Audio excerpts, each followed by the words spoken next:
Chapter 1. Butcher's Window. The flats were grey in a way that made everything else look grey too. Sky, street, skin, thought. Even the kids hanging around the stairwells looked washed out, like someone had turned the saturation down on their lives years ago and never bothered turning it back up. Nothing grew out here unless it was cracked or broken. Weeds forced themselves through hairline splits in the concrete. Rust bloomed on railings. Mold crawled up the corners of stairwells like a slow infection. From the 9th floor, the estate looked endless. Identical tower blocks, concrete walkways crisscrossing between them, all of it wrapped in that permanent dull drizzle that never properly rained, just clung. The wind slid through broken window seals and howled along the corridors like the building itself was complaining. Danny Ellis watched it all from the balcony, fingers hooked loosely over the rail, 16 years old. Hoodie up against the chill, breath fogging in short bursts. His knuckles were already sore, bruises blooming under skin that wasn't given the chance to heal. He'd been going out more lately, not because there was anything to do, but because it was better than sitting in that flat, listening to the fridge buzz and his mum cough herself half awake every few hours. Out here at least there were other noises, laughter, shouts, sirens. He checked the time on his burner, screen held together with a bit of tape. 15:12.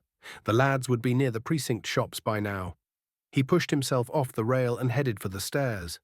The lift had been dead for months. Someone had booted the panel in after it stalled between floors and kept an old bloke trapped for 4 hours. The council promised urgent repairs on a laminated notice that was now curling at the edges and stained with something that might have been ketchup. His trainers slapped on the concrete as he jogged down. On the 3rd floor landing, someone had tagged a cartoon pig with a policeman's hat and a crown on its head. Undercover, it said underneath in dripping black letters. Danny smirked as he passed it. The precinct sat like a rotten tooth at the edge of town, worn-down shops wrapped around a square with a broken fountain in the middle. There was a bookies, 2 takeaways, a charity shop, off-license, and the butcher's. The butcher had been there longer than any of them. Freezer vans always half-parked on the double yellows, blood stink spilling out over the cracked pavement. Today the shutters were up, meat in the window, special offers in red pen, and 3 lads leaning against the wall opposite, hoods up, smoking. Tyrell, Jord, Mikey. Danny spotted them from the corner of the square. He slid his hands into his hoodie pocket and walked over like he didn't care if they cared. Tyrell clocked him first, taller, broader, 20 going on dangerous. Jaw like it had been carved with a chipped knife. A gold tooth glinted when he smirked. "Look who it is," Tyrell drawled. "Little Ellis, out of his cage." "Had to stretch my legs," Danny muttered. Mikey snorted, breath fogging in the cold. "What, probation let you out for good behavior?" "And you still owe me a tenner," Jord added, flicking ash at Danny's trainers. Danny stared at the ash, then up at Jord. "I don't owe you shit." "Relax," Tyrell said, pushing off the wall. There was an energy around him, a kind of lazy violence that made the air tighter. "We're just bored, fam. Thought you might want in." "In what?" Tyrell jerked his chin at the butcher's window. Fresh trays of meat were laid out under weak fluorescent lights. Steaks, mince, sausages, whole chickens lined up like they were on parade. "In that," he said. Danny frowned. "What, you hungry? Get a job." Laughter, too loud, too sudden. "Nah," Jord said. "Old man Price won't even let us in the shop no more. Says we scare customers." "Like he's got any," Mikey muttered. Tyrell stepped in close, breath smelling of cheap roll-ups and mint. "We're not nicking anything," he said softly. "Relax, we just thought we'd send a message." He reached down, scooped something up off the floor, and pressed it into Danny's hand. It was half a brick, edges sharp, where it had split from the rest. Cold, heavy. Danny looked at it. Looked at the butcher's window, thick glass, taped around the edges where it had cracked once before, spiderweb running out from a central point. He remembered that, some pissed-up bloke swinging a shopping bag too hard. Weeks of taped cracks until it got fixed. "You mad?" Danny said. Tyrell tilted his head. "Seen you swing, Dan. You could put that straight through." "Why?" "Why not?" Jord said, smirking. "Place is dead. Look at it. No one's inside." There was a sign in the window, "Back in 5 minutes." Call it practice, Tyrell went on. Thought you wanted out of here. Thought you were hard. Danny stiffened. That word always stuck, soft. It followed you through school, through the estate, through the police station. Once it attached, it never came off. He turned the brick in his hand. The weight of it felt almost familiar. Like a controller, like a keyboard. Input, output, action, reaction. You ain't got to do it, Mikey goaded. We can always find someone else with balls. Danny's jaw clenched. The estate, the flat, his mum's slack hand falling off the sofa, the sergeant's knee in his back last time, it all piled up in his chest, a pressure with nowhere to go. Fine, he said. Tyrell stepped back. The others did too, like they were giving him space to perform, to hang himself. Danny glanced around. The square was quiet. An old woman waiting at the bus stop. A pram pushed by, wheels rattling over loose slabs. No one looking at him. No one ever looked, until they did, and by then it was too late.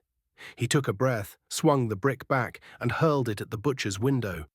The sound was wrong, thicker than he expected, a felt crack followed by a high, tearing shriek as the glass gave up. It exploded inward in a rain of shards and meat labels, a sudden, brutal shower. A siren on the alarm started wailing, late and panicked. For a second, everything went still. Brick on the tiled floor, meat splattered with glass. Then someone screamed from inside. "Oh, you're fucked," Yord hissed, half laughing. "Run," Mikey hissed. Tyrell's hand clamped down on Danny's shoulder. "Wait." Around the corner, tires squealed. A police car cut into the square too fast, blue lights bouncing off the concrete. "Fuck!" Danny spat. Tyrell shoved him. "Move." They ran. Danny sprinted across the square, cutting past the fountain, trainers slipping on wet stone. The alarm fused with the siren in his ears, one long howl. He vaulted a low wall, heart punching at his ribs, adrenaline making the edges of his vision sharpen. He could hear their breaths, the slap of their feet. Tyrell was ahead, Yord and Mikey spreading out. The police car screeched to a halt, doors flew open. "Oi! Stop! Stop!" He didn't look back, didn't need to. He knew the tone in that shout, not a request, a promise. He bolted down the alley that cut between the laundrette and the flats, boots skidding on greasy puddles. Someone's washing line hung low, shirt slapping against his face as he plowed through. Behind him, pounding boots. A heavier rhythm, older legs but determined. "Stop running, you little bastard." He tried to cut left between wheelie bins, but one was blocking the gap. He shouldered it aside, pain flaring in his arm. Tyrell's voice floated back, already distant. "Split, split." They did. Yord darted down towards the garages. Mikey vaulted a fence, half falling over it. Tyrell veered uphill towards the old play park. Danny went straight. He burst out onto the main road just as a bus roared past, its hot diesel breath smacking him in the face. He used it as cover, ducking low, cutting behind it. Maybe, he thought, maybe that bought him a second. He didn't get it. Something hit him from behind, not a bullet, not a fist, a full-grown man.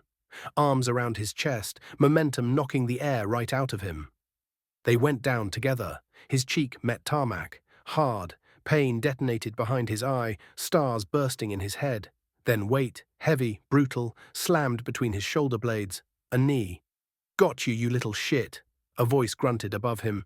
His face scraped on grit, skin cutting open in tiny burns. He could smell exhaust, wet dog, and the faint metallic tang of his own blood. The siren was still wailing somewhere, but now it was muffled by the drumbeat in his ears. "Hands behind your back." He tried to swallow, spit thick with dust. "Get off."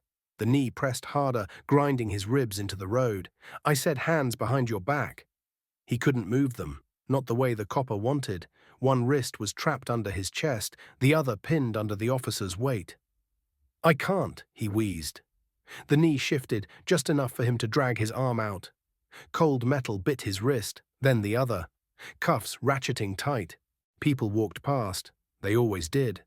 A quick glance, a turned head, a mum pulling her kid closer, a man pretending his headphones were louder than they were.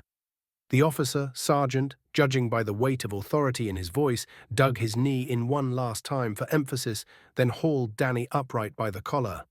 Danny's legs shook. One knee nearly gave out. The sergeant's grip tightened. "You think you're clever, do you?" he said, breath hot by Danny's ear. "Think we wouldn't have your ugly mug on half the cameras in this dump?" Danny spat blood onto the tarmac. It came out darker than he expected. "Wasn't exactly hiding, was I?" The sergeant spun him round, shoving him against the car. The glass was ice cold against his cheek.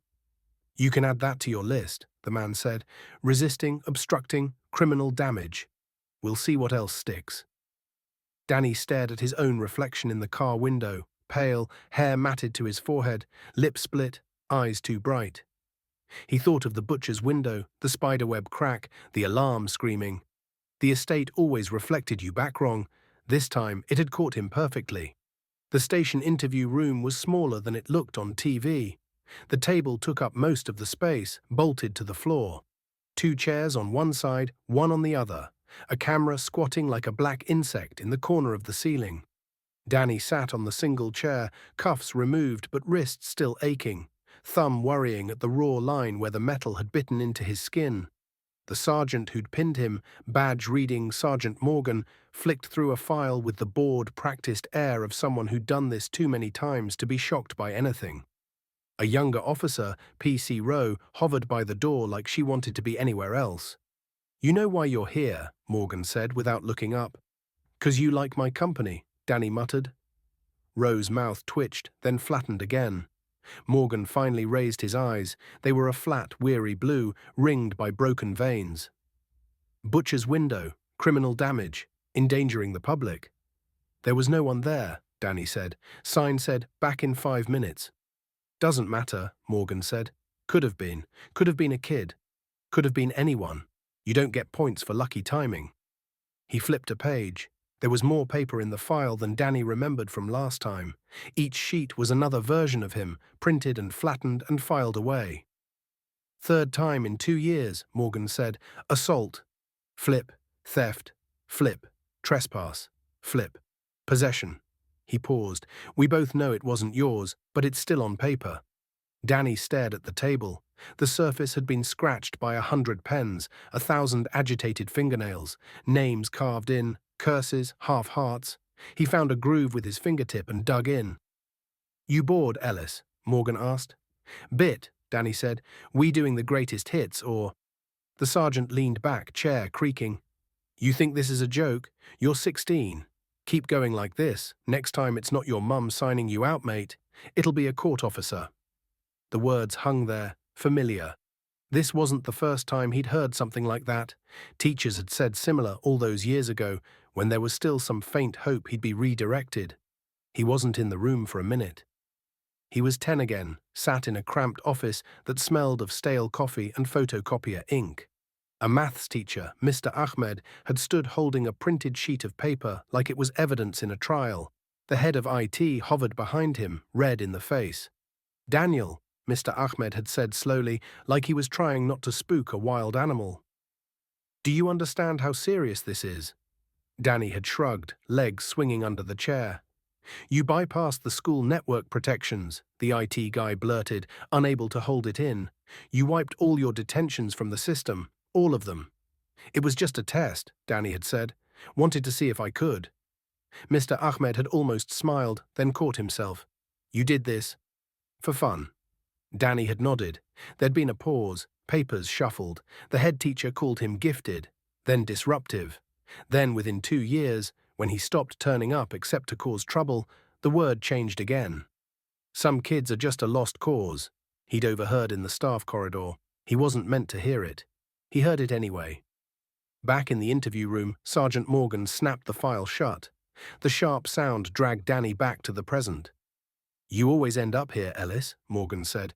"Different day, same shit. You're not dumb. That's the worst part. You're clever enough to know exactly what you're doing, and you do it anyway." Danny swallowed, throat dry. "Maybe I'm just giving you something to do." Morgan stared at him for a long moment. "You're not a bloody public service," he said quietly. "You're a waste of time, of talent, of everyone's patience. Lost cause." The words landed with the same dull thud they always did. Morgan sighed, rubbing a hand over his face. The anger shifted into something else, not sympathy, not quite, just exhaustion. Your mum's on her way, he said. Again. Danny's stomach twisted. You didn't have to. You're a minor. We do. He stood. Do yourself a favor, Ellis. Next time you feel like proving you're hard, try doing it somewhere that doesn't involve breaking shit or bleeding all over my pavements. He headed for the door. Ro followed, lingering just long enough to look back at Danny. There was something in her eyes, curiosity maybe, or pity. You're not obliged to say anything, she said, almost out of habit. But it may harm your defense if… Danny cut her off. Yeah, heard it. She hesitated.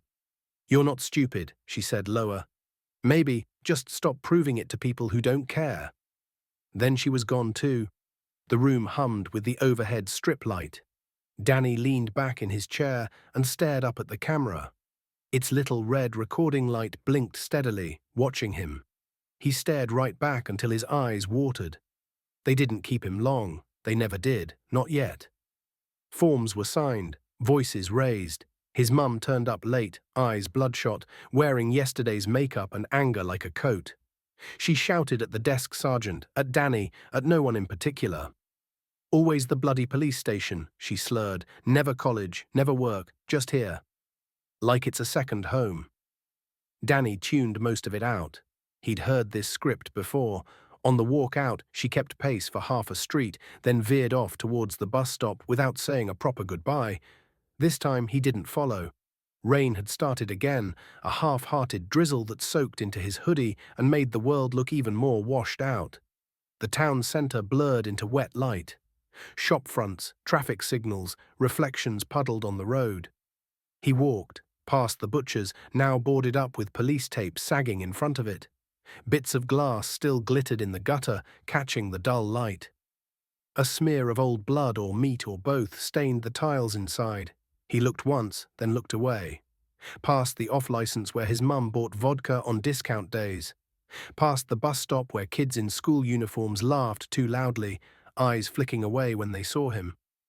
Past a row of houses that gradually slid into flats, then estates, then his estate. Each step closer, the air seemed to thicken. The buildings grew taller, uglier. CCTV cameras blinked lazily from lampposts, their grey casings already tagged with marker pen.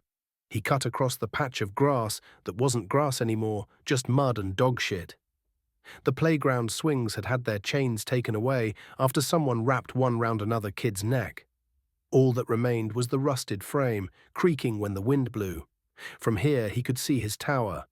9 floors of concrete patterned with damp and years of neglect. The windows were mismatched, some with curtains, some with sheets, some with nothing at all. On the roof, an old satellite dish leaned at a drunk angle, forever searching for a signal. He stopped for a second, looking up. The building loomed over him, blocking out a chunk of low, cloud-choked sky. For most of his life, it had been his whole world. The view from the balcony, the stairwell smell, the neighbors' arguments bleeding through the walls at 3 in the morning. Now, after the base, after the knee on his back, after the way Morgan had said, "You always end up here," it looked like something else. Not home, a cage, not just the tower, the whole estate. Roads funneling in and out. CCTV at every corner. Police cars cruising slow like sharks around a reef. Teachers, sergeants, social workers, all staring in, ticking boxes, writing reports. He realized with a clarity that hurt that everything about this place was designed to keep him exactly where he was. Trapped. He pulled his hood up tighter against the rain and started towards the entrance. His trainers splashed through a puddle, sending a ripple across a rainbow slick of oil. Somewhere above, a baby cried. A TV blared. A door slammed. Danny shoved his hands into his pockets and climbed the first step, jaw set, mind already churning for a way, any way, to break the pattern before it broke him.